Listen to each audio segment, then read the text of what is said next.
최근 영국에서 손흥민에 대한 여론이 180도 뒤집혔습니다. 그리고 그 이유는 포스테코글루 체제 무너진 토트넘. 그러나 영국에서 충격적인 폭로가 터졌습니다.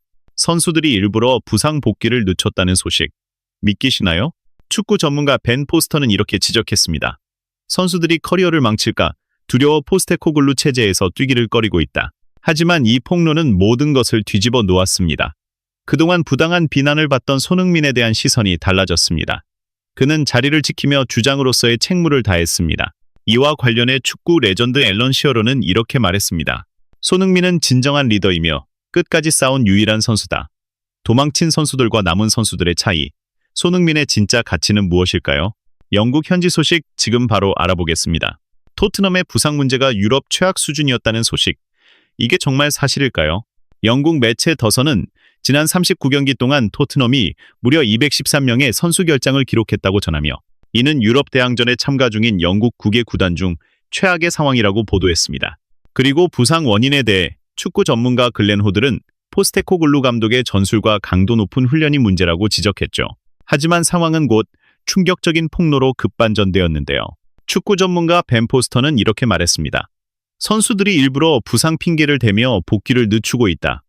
스퍼스웹의 보도에 따르면 토트넘은 시즌 내내 비정상적인 부상자 급증에 시달렸으며 이는 단순한 부상이 아닌 의도적인 경기 회피일 수 있다는 분석입니다. 이 폭로는 팬들과 전문가들의 시선을 단숨에 손흥민에게로 향하게 만들었습니다. 왜냐하면 그는 끝까지 도망치지 않은 단 한 사람이었으니까요. 그렇다면 다른 선수들은 왜 뛰지 않으려 했을까요? 이유는 단순했습니다. 토트넘은 리그 최다 실점팀 중 하나였기 때문입니다. 수비수에게는 커리어를 망치는 팀, 골키퍼에게는 평가를 깎아먹는 자리였죠. 이와 관련해 축구 전문가 게리 네빌은 이렇게 말할 정도였습니다. 토트넘은 수비수라면 정말 뛰기 싫은 팀이다. 왜일까요? 포스테코글루 감독 특유의 과도하게 전진된 라인. 매번 공수 전환 때마다 전력 질주를 반복해야 했고 실점 리스크는 리그 최악이었습니다. 이런 상황에서 부주장 크리스티안 로메로마저 장기 결장을 이어가며 전력 공백은 더욱 심각해졌습니다. 로메로는 리그 10라운드에서 부상으로 교체된 후 첼시전에서 무리한 복귀 시도 끝에 다시 쓰러졌습니다. 그리고 지금 25라운드를 앞둔 시점까지도 복귀하지 못하고 있죠. 하지만 문제는 부상 그 자체가 아니었습니다.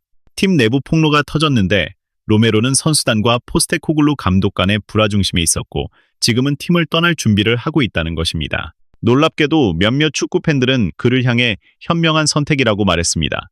토트넘 같은 팀에서 뛰면서 부상 위험을 감수하고 끝없는 실점 속에 비난받으며 결국 커리어마저 망치는 이 차라리 푹 쉬고 이적하는 게 훨씬 낫다. 하지만 문제는 수비수들의 이야기만이 아니었습니다.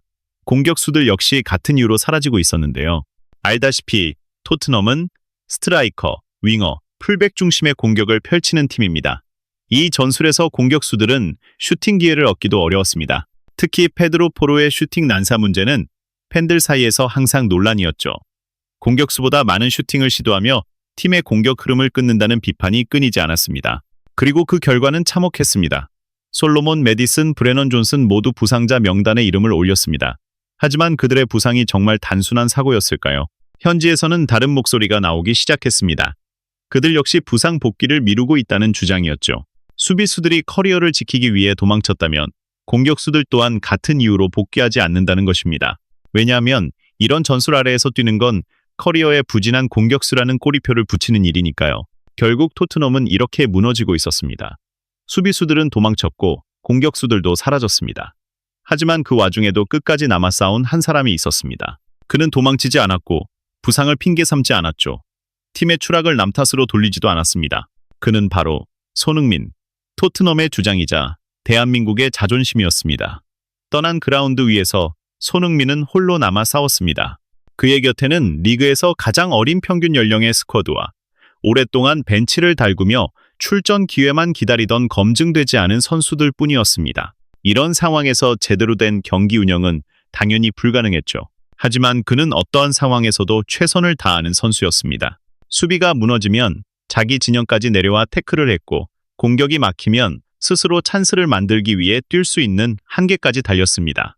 그리고 그는 단순히 뛰기만 한 게 아니라 책임을 졌습니다. 경기 후 패배 인터뷰 앞에 섰던 사람은 늘 손흥민이었죠. 때로는 동료들 대신 모든 비난을 짊어졌습니다. 시어러는 이렇게 말했습니다. 손흥민은 진정한 리더이며 끝까지 싸운 유일한 선수였다. 앨런 시어러가 이렇게 말한 이유는 너무나 명확했습니다. 올 시즌 토트넘은 무너지고 있었습니다. 그리고 그 무너진 팀을 향한 비난 대부분은 포스테코글루 감독이 아니라 손흥민을 향할 때가 많았습니다. 하지만 과거와 같은 활약은 불가능해 보였습니다. 부상으로 찢긴 스쿼드, 분열된 라커룸, 그리고 그에게 슈팅조차 허락하지 않는 전술. 이런 상황 속에서 팬들은 이렇게 말했습니다. 로메로처럼 차라리 부상을 핑계로 쉬는 게 낫지 않을까? 굳이 이런 팀에서 혼자 고생할 필요가 있을까? 그러나 손흥민은 달랐습니다. 그는 피하지 않았고 도망치지 않았죠. 그리고 싸움을 멈추지 않았습니다. 그는 스스로 득점 기회를 만들기 위해 뛰었고 팀이 무너지면 가장 먼저 수비 라인까지 내려왔습니다. 그 누구보다 프로페셔널한 선수, 어떤 상황에서도 최선을 다하는 선수. 이것이 바로 앨런 시어러가 손흥민을 진정한 리더라 부른 이유였습니다. 그리고 이것이 손흥민이 보여준 주장의 가치였죠. 축구 전문가들은 이것이 손흥민이 전 세계 팬들에게 사랑받는 이유라고 말합니다. 그는 단순한 슈퍼스타가 아니라 모든 스포츠에 귀감이 되는 선수이죠. 카타르 월드컵.